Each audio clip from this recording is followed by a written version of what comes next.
पूज्य पात्र गोस्वामी तुलसीदास जी महाराज कहते हैं, मानस मने मन, मानस मने मन। गोस्वामी जी कहते हैं, मानस को जो अपने मानस में उतार लिया, मानस को जो अपने मानस में उतार लेगा उसका जीवन का उद्धार हो जाएगा।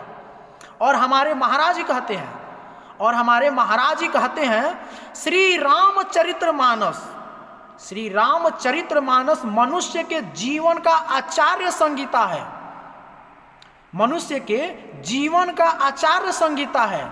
आचार्य, विचार्य, व्यवहार, जो इसको पढ़ लिया, श्री रामचरित्र मानस को पढ़ लिया, आचार विचार व्यवहार को समझ लिया, उसका जीवन धन्य हो जाता है, उसका जीवन धन्य हो जाता है।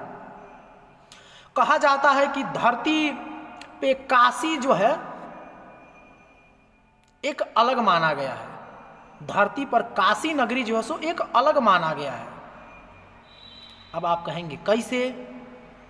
तो ये काशी नगरी जो है सो भगवान के त्रिशूल पर विराजती है, भगवान के त्रिशूल पर बसा हुआ है। किसी भी काल में, किसी भी काल में इसका, इस नगरी का विनाश नहीं हो सकता है, किसी भी काल में इस नगरी का विनाश नहीं हो सकता है। क्यों? जहां कालों के काल महाकाल विराजते हो, उस नगरी को क्या हो सकता है? हो उस नगरी का क्या हो सकता है? कालों के काल महाकाल वहां विराजते हो, तो इस काशी नगरी को क्या हो सकता है? कुछ नहीं हो सकता है। इस काशी नगरी का कभी विनाश नहीं हो सकता है। यह मुक्त जन्म भूमि है, काशी नगरी जो है सो मुक्त जन्म भूमि है। गोस्वामी जी किष्किंधा कांड में लिखते हैं, गोस्वामी जी किष्किंधा कांड में लिखते हैं, क्या लिखते हैं हो? ज्ञान खान अखानी कर, ज्ञान खान अखानी कर। यहाँ मुक्ति प्रदान करने वाला है, यहाँ मुक्ति प्रदान करने वाली धरती है। और यहाँ विद्वान ज्ञानी, यहाँ विद्वानों रहते हैं, यहाँ ज्ञानियों रहते हैं। ये धरती जो है सो ज्ञानियों से भरी परिपूर्ण है।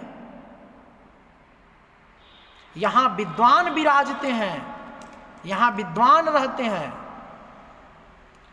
और ये धरती पाप को नाश करने वाली धरती है। कौन सी धरती हो? कौन सी धरती? जहां भगवान शंकर मां भगवती के साथ विराजमान हैं। यह धरती काशी है, यह धरती काशी है। आप लोग काशी का सेवा करिए। काशी में भगवान शंकर मुक्ति देते हैं, भगवान शंकर मुक्ति देते हैं। कैसे देते हैं? भगवान शंकर मुक्ति तो देते हैं, लेकिन कैसे देते हैं? करहूं जासु भले नाम बिसोगी, करहूं जासु भले नाम बिसोगी। कब?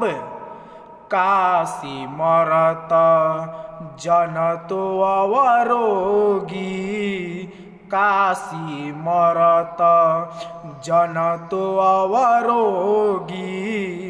भगवान शंकर कहते हैं, भगवान शंकर माँ भगवती से कहते हैं, काशी में जब कोई जंतु, मनुष्य को तो छोड़िए, जब कोई जंतु मरता है, अब जंतु में मच्छर भी आ जाता है, हो जंतु में मच्छर भी आ जाता है, कौवा भी आ जाता है, छिपकली भी आ जाती है।